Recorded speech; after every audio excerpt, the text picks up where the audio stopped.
Behavioral public policy economics to Oxford ইউনিভার্সিটির আন্ডারে একটা কোর্স পাবলিক পলিসি ইকোনমিক। তার একটা ইউনিট হচ্ছে বিহেভিয়ারাল পাবলিক পলিসি, অর্থাৎ আচরণগত পাবলিক পলিসি। তো সেখানে বলতেছেন Oxford university, public policy analysis realise on the conventional assumption in economics that people make rational decisions in their own interest on the basis of what they know. However, the behavioral economics revolution has started to challenge this standard assumption about economic choice. It makes more realistic assumptions about how people take decisions based on the evidence from many psychological experiments of all kinds of non-rational thinking, such as over-optimism or being unduly influenced by irrelevant factors.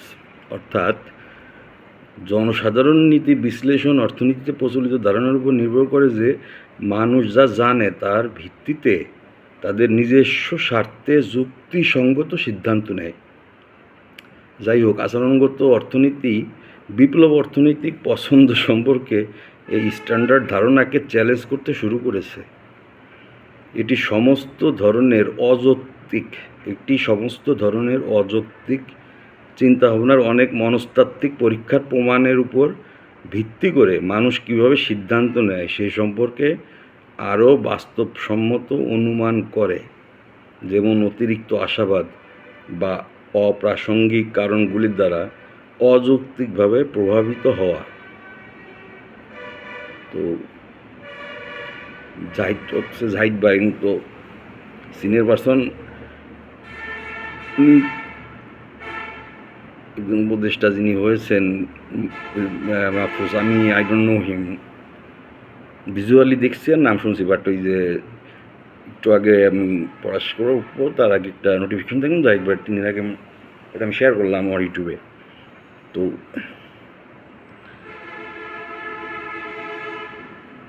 Mahfuz ভাই আপনি যে কে বা কী বৃত্তান্ত তা জানি না, but মানে গৃহযুদ্ধ লেখা একটা পোস্ট দেখে আমার হঠাৎ করে আর কি একটু শুনলাম আর গৃহযুদ্ধের মতো। কারণ আপনি তো ইন্টারন্যাশনাল একজন ট্যালেন্ট পারসন, কারণ যাত্রার সঙ্গে মানে আন্তর্জাতিকভাবে আপনাকে মাস্টার মাইন্ড হিসেবে পরিচয় করাই দেওয়া হয়েছে। যাই হোক, এনিওয়ে,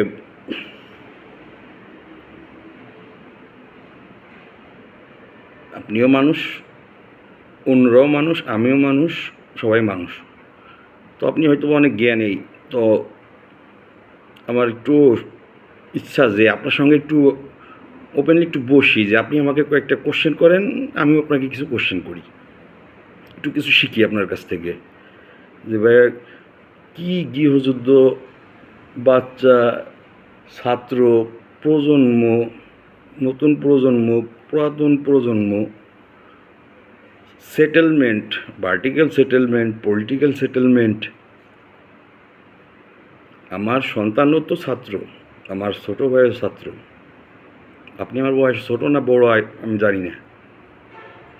আমি ঢাকা ইউনিভার্সিটি থেকে 99-2000 ব্যাচের স্টুডেন্ট। তো আপনার সঙ্গে আমি একটু আগামী এই যে 2-3 দিন পরে আমার একটু পরীক্ষা স্টাডি করি, তো স্টুডেন্ট মানুষ আমি। 2-3 দিন পরে আমার একটা পরীক্ষা আছে, একটা কোর্স শেষ হবে। তো আগামী 30 তারিখে বা 1 তারিখে 2 তারিখ যখনই হোক, সদয় অবগতির জন্য ওপেনলি একটু বসিয়ে আপনার সাথে মিডিয়া থাকুক, আমরা ডিবেট করি। আসেন, যে আপনি আমাকে প্রশ্ন করেন, আমি আপনাকে প্রশ্ন করি। আমরা খুব শান্তিপ্রিয় ভাই। তবে আমি প্রথমে আপনাকে কী জিজ্ঞেস করবো জানেন, আমি একটু আগেই বলি। সেটা হচ্ছে ছোটোবেলায় আমরা অনেকে শখ করে ডাক টিকিট, পোস্টেজ রেভিনিউ যেটা বলি, সেটা কালেক্ট সংগ্রহ করতাম। বাংলাদেশের প্রথম ডাক টিকিটটাকে আপনি দেখছেন?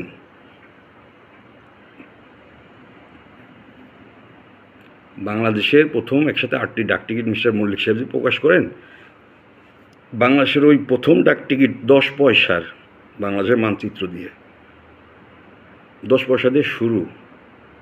তো এই প্রজন্ম কি ডাক টিকিট, ডাক পোস্ট এরা কি বুঝবে বা কী জিনিস এরা বোঝার ইখতিয়ার আছে এই প্রজন্মের? আমার ছেলের, সেও তো স্টুডেন্ট, আমার ছোটো বয়সের স্টুডেন্ট, ওরা ডাক টিকিট বুঝবে? বুঝবে না, নিশ্চয়ই বুঝবে না। প্রজন্ম থেকে প্রজন্ম, ঠিক না ভাই? ভুল। কারণ আমরা যদি বোঝাই, আমরা যদি জানাই, তাহলে তারা বুঝবে, তারা জানবে।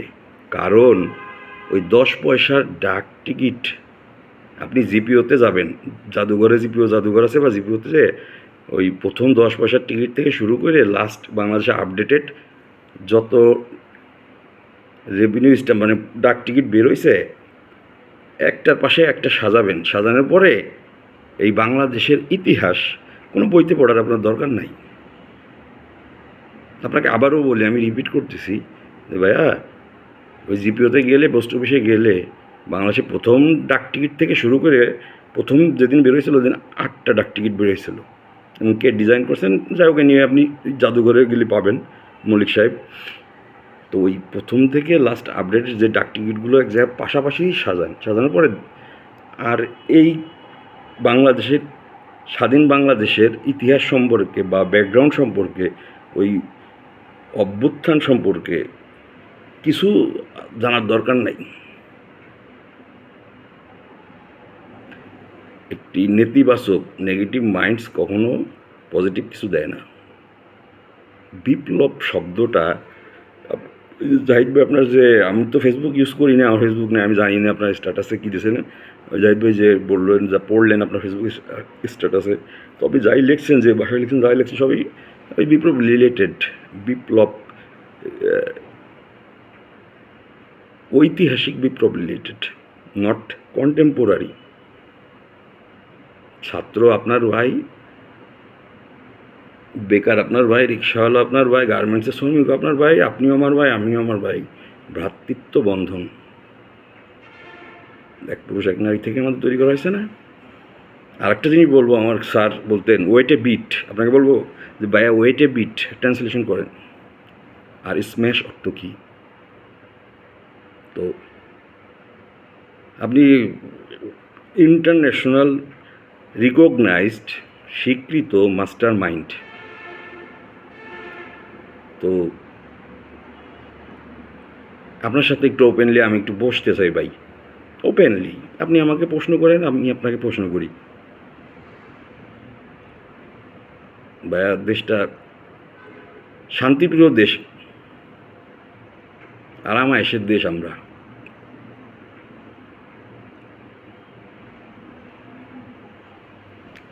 টিট ফর ট্যাটে কেন?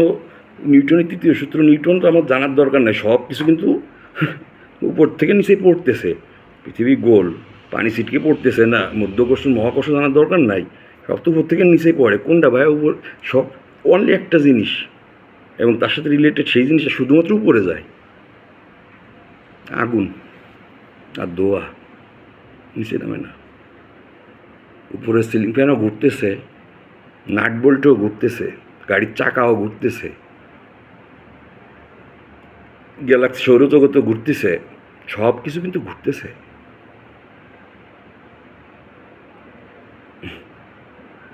আপনি অনেক ব্যস্ত মানুষ, আমি আমি টোটালি ফ্রি মানুষ, জাস্ট আমার এই পড়াশোনার টাইমের জন্যে, যে আমি প্রথম অ্যাসাইনমেন্ট দিতে পারি নেই, এই লাস্ট অ্যাসাইনমেন্ট কালকে যদি না দিতে পারি রেডিও ফেল করবো। কিন্তু যদি দেখি এটা শান্তিপ্রিয় দেশের ভিতরে, আপনি যেই আমার অপরিচিত না যাইও না, এক ভাই তো, এবং বাংলাদেশের নাম করা, আন্তর্জাতিক নাম করা ডক্টর ইউনূস সাহেব আপনাকে মাস্টার মাইন্ড বলছে, তা ওনার মতো মানে ইন্টারন্যাশনালি মাস্টার মাইন্ড যদি আপনাকে মাস্টার মাইন্ড পরিচয় করা যায়, তাহলে আপনার দর্শন পাওয়াটা আমার সৌভাগ্যের বিষয় হবে। আপনার দর্শনের অপেক্ষায় থাকলাম ভাই। ধন্যবাদ।